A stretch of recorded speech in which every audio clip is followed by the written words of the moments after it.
Racist waiter humiliates Mexican young woman with mustard, without knowing who her father is.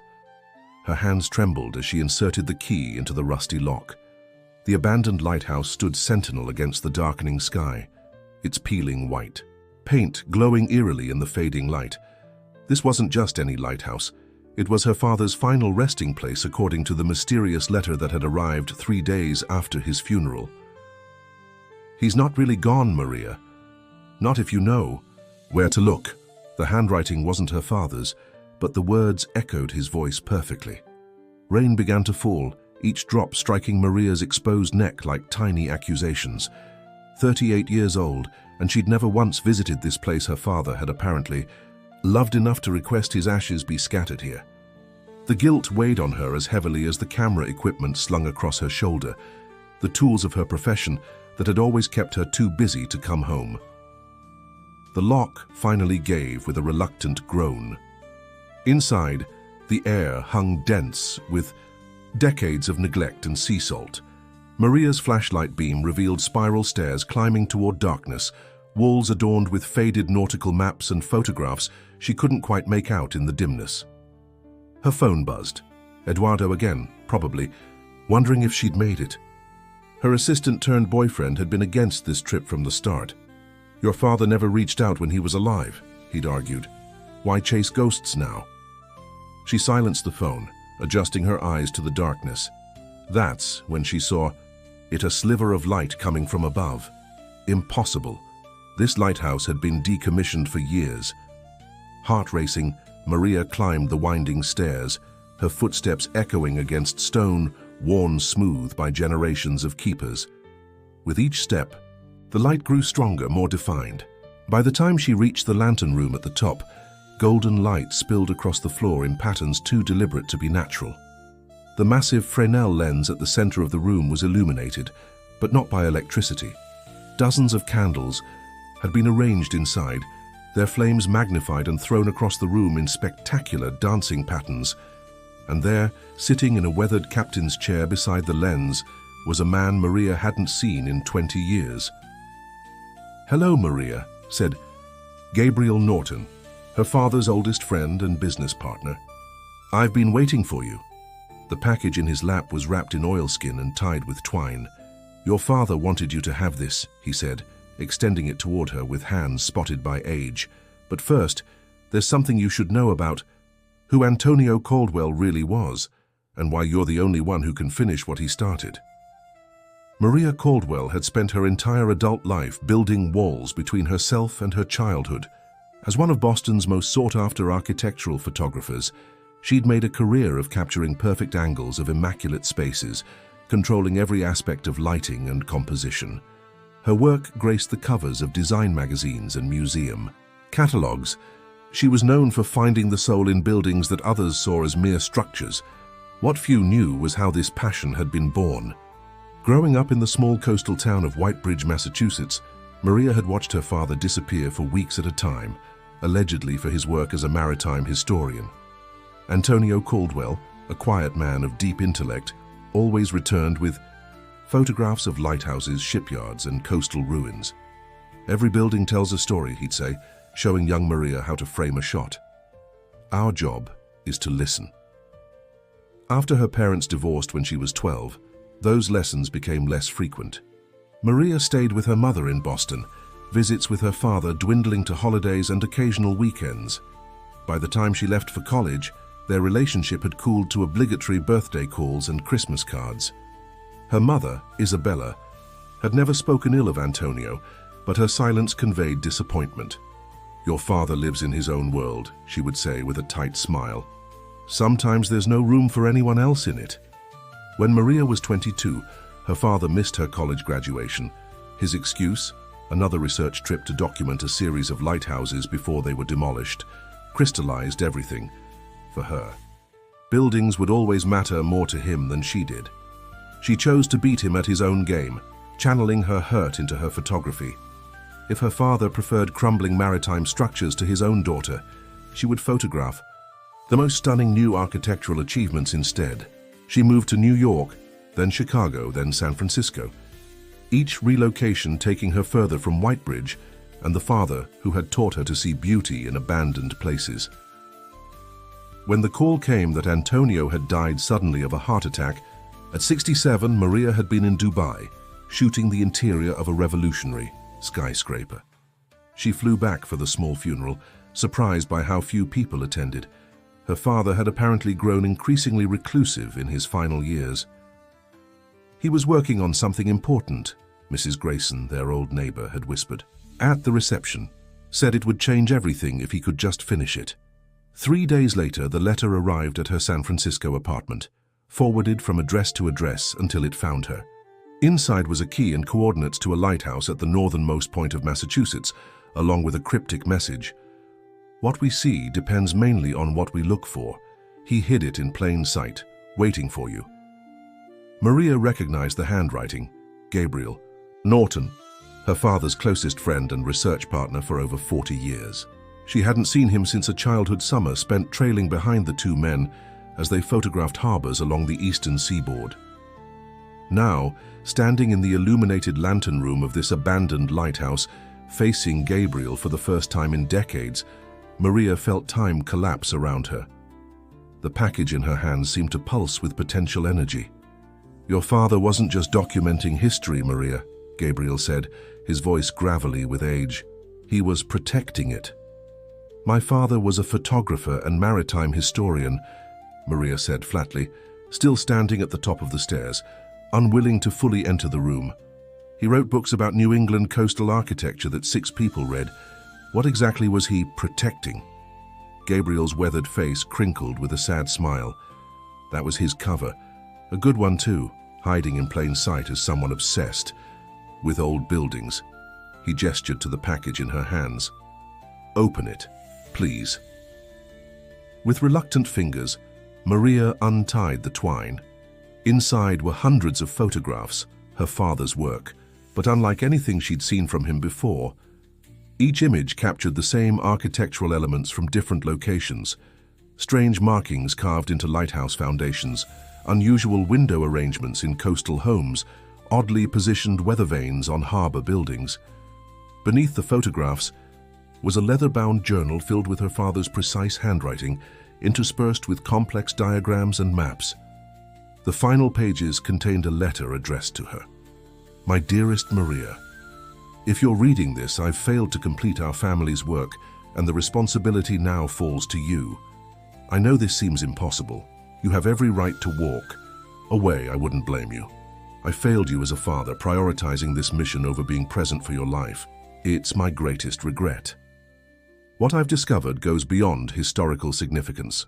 For generations, our family has tracked and protected a network of navigational markers hidden in coastal architecture along the eastern seaboard. These aren't ordinary landmarks. They form a map leading to something buried during the Revolutionary War, something that powerful people have sought for centuries. The final cipher is hidden in the last place anyone would look. You'll find it where you once found joy, where we were last truly happy as a family. Trust Gabriel. Trust your eye for detail. Most importantly, trust yourself. With love and faith." Dad Maria looked up from the letter, her throat tight. "This is insane," she whispered. "A hidden map, buried treasures? My father was a bookish historian who got excited about 19th century masonry techniques." "Your father," Gabriel said gently, "was the latest guardian in a line stretching back to 1779, as was his father before him and his father before that. The Caldwell family has always had 2 purposes: to document maritime architecture and to protect the secret locations of the Liberty ciphers." "Liberty ciphers?" Gabriel nodded toward the journal. "A network of architectural markers designed to be recognizable only to those who know what to look for. They lead to the location of documents that could have changed the course of the revolution if the British had found them, and could still destabilize power structures today." The absurdity of it made Maria laugh, the sound echoing harshly in the circular room. "So my father's lifelong obsession that kept him away from his family was, what? Some kind of historical scavenger hunt?" "It was protection," Gabriel insisted. People have died for these secrets, Maria. Your grandfather. Your great-uncle. And 3 weeks ago, I believe someone killed your father because they think he found the final location. The laughter died in her throat. The heart attack was too convenient. Antonio was in excellent health, and his research materials were ransacked the same night. Gabriel stood with difficulty, his arthritic knees protesting. Someone is very close to finding what your ancestors hid. Your father believed you were the only one who could complete the work before they do. Why me? I haven't spoken to him in years. I know nothing about this conspiracy. Because you have the eye, Maria, the same gift he had, seeing patterns where others see only buildings, and because the final clue is connected to you. Gabriel moved to the window, pointing north along the coastline. It's hidden in the summer house where you spent your 12th birthday, the last summer before the divorce. Your father believed the final cipher is hidden there, visible only at a specific time of day, from a specific angle. Maria's mind flashed to the weathered blue cottage on Scituate Harbour, where she'd spent the happiest summer of her childhood. She remembered her father teaching her photography on the widow's walk that crowned the house, showing her how light changed everything. I'm a commercial photographer, not a treasure hunter, she said, but even as the words left her mouth, she was already mentally calculating the angle of the setting sun against the harbour. You don't have to believe in the importance of what's hidden, Gabriel said quietly, but I'm asking you to believe that your father thought it was worth dying for, and that he believed in you enough to entrust it to you in the end. Outside, the wind had picked up, driving rain against the glass in sheets. The candles inside, the Fresnel lens flickered, sending shadows chasing across the walls. In that moment, Maria realized she had a choice, to walk away from this final connection to her father, or to follow where it led. Her phone buzzed again. Eduardo's text read, "Flight booked for tomorrow, come home, this won't bring him back." Maybe not, she thought, but perhaps it would help her understand why he left in the first place. She turned to Gabriel, resolution hardening within her. Tell me everything. 3 days later, Maria crouched on the weathered shingles of the blue cottage's roof, her camera positioned precisely where her father's notes indicated. The summer house had been sold after her parents' divorce, passing through several owners before being abandoned after severe hurricane damage 5 years earlier. Breaking in had been surprisingly easy. The back door lock had given way with minimal persuasion. The journal pages had led her here, to this specific spot where she and her father had once set up a camera on her 12th birthday to capture the sunrise over the harbour. According to his cryptic notes, when the sun reached a certain angle, something would be revealed in the architecture of the harbour buildings opposite. This is ridiculous, she muttered, adjusting her lens. Gabriel waited below, his aged frame, unable to manage the climb to the widow's walk. She was alone with her skepticism and the ghost of her father's obsession. The minutes ticked by as the sun continued its arc across the morning sky. Maria's technical eye noted the changing quality of light, the way it transformed the weathered facades across the harbour.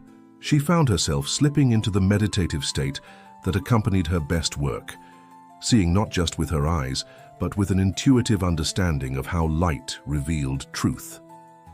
At 8:47 a.m., exactly as her father had predicted, the sun cleared the eastern peninsula. Light struck the white church steeple across the harbour, then reflected to the harbourmaster's building, then to the renovated fish processing plant. For a brief moment, these reflections created a perfect triangle of light, and at its centre, previously invisible in the shadowed facade of the oldest building on the wharf, a symbol appeared. Maria gasped, instinctively capturing the phenomenon with her camera. The symbol, what looked like an eagle with 13 stars, was formed by the architectural elements of the building's facade, visible only when illuminated by this precise configuration of reflected light. Her hands trembling, she compared the image on her camera screen to the final sketch in her father's journal. They matched perfectly. "Did you find it?" Gabriel called from below. "I think so," she answered, her voice unsteady. "There's more to this than I thought." As she climbed down, A movement across the harbor caught her eye. A man with a telephoto lens quickly ducking behind a building. Her stomach dropped. They weren't alone. Gabriel confirmed her fears when she showed him the photo. "We need to move quickly." That symbol points to the actual location, a hidden room beneath the old customs house. "If they've been watching us, they know we've found it." "Who is they?" Maria demanded, her professional composure fracturing. "You keep talking about nameless enemies like this is some spy thriller." Gabriel's expression darkened. "Your father called them the Founders' Circle, descendants of loyalists who've spent generations searching for these documents. They believe the papers contain evidence of colonial-era agreements that would give them claim to vast territories and resources. Imagine what would happen if someone suddenly produced revolutionary-era documents disputing the ownership of lands that have been settled for centuries. That's hard to believe. Is it? History is written by the winners, Maria. These documents tell a different version of our founding, one that powerful interests have worked to keep buried." Before she could respond, the sound of a car engine roared to life nearby. "We need to go," Gabriel urged. "The customs house, now." The stone foundation of the customs house was cool and damp as Maria and Gabriel descended narrow stairs hidden behind a rotting wine rack in the building's cellar. Her father's journal had contained detailed instructions for finding the concealed entrance, including the precise sequence of pressure points to activate the mechanism that revealed the staircase. "My father spent his life preparing for this moment," Maria said, her voice echoing in the confined space. "While I spent mine running away from him." "He understood why you distanced yourself," Gabriel replied, his flashlight beam bouncing along the rough-hewn walls. "But he never stopped believing you were meant to be part of this legacy." The stairs ended at a small chamber carved directly into the bedrock beneath the harbor. At its center stood a weathered sea chest, its brass fittings green with age. "Is this it?" Maria whispered, her photographer's eye already cataloging every detail, the craftsmanship of the wooden chest, the play of their flashlight beams against the granite walls. Gabriel nodded solemnly. "What your ancestors protected for nearly 2.5 centuries. As they approached the chest, the unmistakable sound of footsteps echoed from the stairway behind them. Someone was coming. "Quickly," Gabriel urged. "We need to verify the contents before they find us." With trembling hands, Maria knelt before the chest. The lock was ancient, but yielded when she inserted the small key that had been concealed in her father's journal. Inside lay a leather portfolio wrapped in oilskin, remarkably preserved despite its age. She carefully opened it to reveal yellowed documents covered in elegant script. Even in the dim light, Maria could make out signatures she recognized from history books, including a distinctive one that made her breath catch. "These are original documents signed by founding fathers," she said in disbelief. "Letters, maps, and what looks like a treaty, with signatures from both American revolutionaries and British officials." "The Counter Treaty of 1779, Gabriel confirmed, "a document that was meant to end the Revolutionary War under very different terms, giving certain loyalist families continued control over vast territories in exchange for their support in breaking from Britain. It was never ratified, but if proven authentic, it would raise questions about land ownership stretching from Maine to Georgia." The footsteps grew louder. Maria hurriedly returned the documents to their portfolio, her mind racing. "This is why my father devoted his life to keeping these hidden, to prevent old land disputes from resurging." "Not just land disputes," came a voice from the stairway. "Power, control, the rewriting of American history." Maria turned to find an elegantly dressed man in his 60s standing at the entrance to the chamber, a pistol held casually at his side. Behind him loomed 2 younger men with the unmistakable bearing of private security. "Senator Hargrove," Gabriel said, his voice tight with recognition. "I should have known you'd be the one leading the search." "Gabriel Norton, the senator," replied with a thin smile. "Still chasing shadows for the Caldwell family, I see. And this must be Antonio's daughter, the prodigal photographer who finally came home." Maria instinctively clutched the portfolio closer. "My father knew you were looking for these." "Your father?" Hargrove said, stepping further into the chamber, was given every opportunity to cooperate. My family has spent generations searching for those documents, documents that rightfully belong to the descendants of those who signed them. When we realized he had finally located them, we offered him a partnership. He refused. So you killed him, Maria said, the words falling like stones in the underground chamber. The senator's expression didn't change. Heart attacks happen, Ms. Caldwell, especially to men who insist on standing in the way of historical justice. Historical justice, Gabriel scoffed. You want to use these documents to claim ownership of lands that have been settled for centuries, to rewrite history in your favor. I want what my family is owed, Hargrove replied sharply. Now, Miss Caldwell, the portfolio, please. Time seemed to slow as Maria weighed her options. The documents in her hands represented her father's life's work, and possibly the cause of his death. They were also potentially explosive historical artifacts that could upend countless lives if used for the wrong purposes.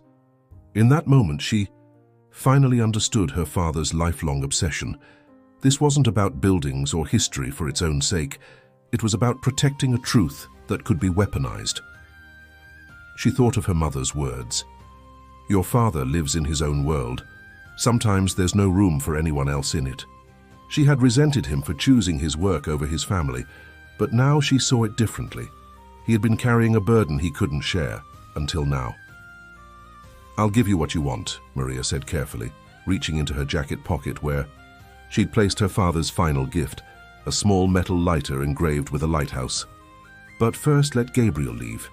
He's just an old man following a promise to his friend. Hargrove considered, then nodded to one of his men, who moved to escort Gabriel toward the stairs. I'm sorry, Maria, Gabriel said, genuine anguish in his voice. It's okay, she replied with quiet resolve. I know what my father would want me to do. As Gabriel reached the stairway, Maria made her move. With one fluid motion, she flicked open the lighter and touched its flame to the corner of the portfolio. No! Hargrove lunged forward, but it was too late. The oilskin wrapping caught immediately, flames racing across the ancient leather. Chaos erupted in the small chamber. One of Hargrove's men grabbed for the burning portfolio, while the other wrestled Maria to the ground. The senator shouted orders, his composed facade shattered. In the confusion, Gabriel disappeared up the stairs. Maria fought against her captor's grip, watching as the flames consumed the documents that had defined her father's life, and ultimately, his death. Through the pain and fear, she felt an unexpected sense of clarity. For the first time, she truly understood Antonio Caldwell. You've destroyed priceless historical documents, Hargrove seethed, watching the last of the papers crumble to ash despite his men's efforts to salvage them.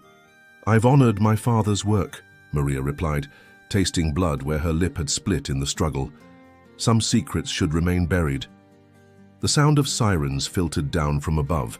Gabriel had reached help. Hargrove's face tightened with fury and calculation.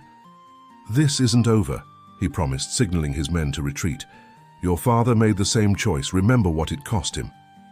As their footsteps receded up the stairs, Maria remained kneeling beside the smoldering remains of centuries-old secrets.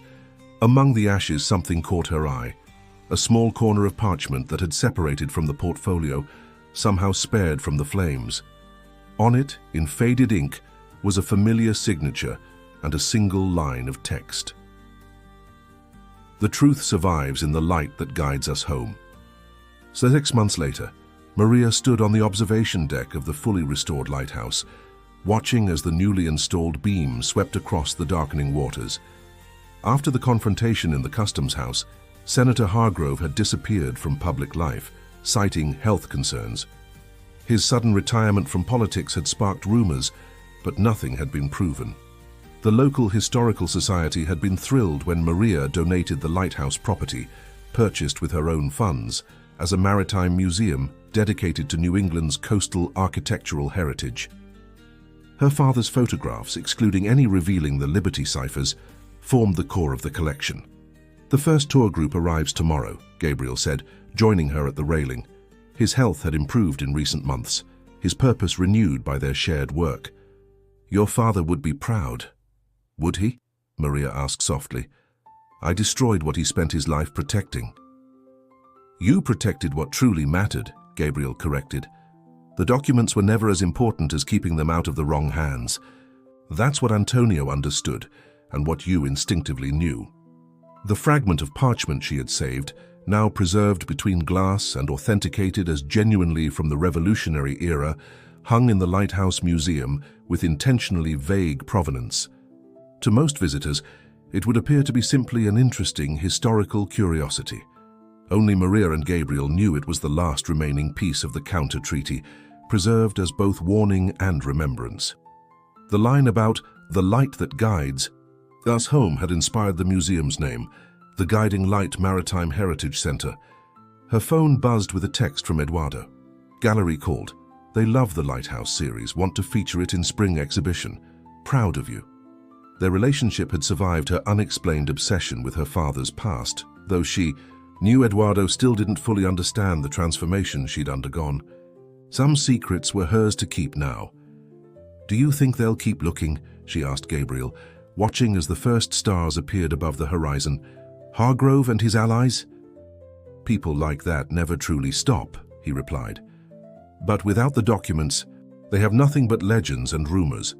Your father spent his life ensuring the truth would remain hidden in plain sight, visible only to those who know how to really see.